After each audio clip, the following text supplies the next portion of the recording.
From body image issues to bullying, even worse, depression and suicide. We've talked a lot about how dangerous social media is for our children, but a new state law would actually ban children from the apps, and it's now getting backlash. Yeah, the bill was supposed to go into effect at the beginning of the month, but has since hit some roadblocks. This new law would impact thousands of middle school students across our state, including hundreds at Fort Myers Middle Academy. And that's where we find Wink News reporter Camila Pereira this morning.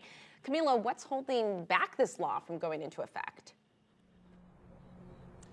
It's a lawsuit that the social media industry groups had filed, but Florida's Attorney General Ashley Moody did fire back this week. Their office had filed 2 documents in order to urge a Florida judge or a federal judge to be able to pass that law finally. So that state law we're talking about is also known as the social media bill or law, and it aims to keep children off social media platforms for their safety, more specifically kids under 14. The law states it would prevent them from creating accounts on some social media platforms and delete any existing accounts they believe to be a child under 14. But an exception, it will allow kids who are 14 and 15 years old to be able to create accounts on some social media platforms as long as they have their parent or guardian's consent. And we've heard from numerous state elected officials and even health experts about why this law should and should not go into effect.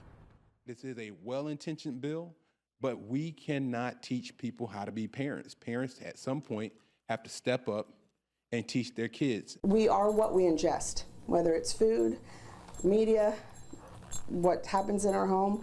That's how we grow, and that's how our brain is wired. And unfortunately, what's on the social media is not necessarily the reality of life. And it's very hard for young children who don't have that balance to know this isn't real. Now, how would this law work if it does go into effect? Well, that's what we're hoping to learn, as they continue these discussions. And the next discussion they're planning to have is a scheduled hearing on February 28th. Live in Fort Myers, Camila Pereira, Wink News.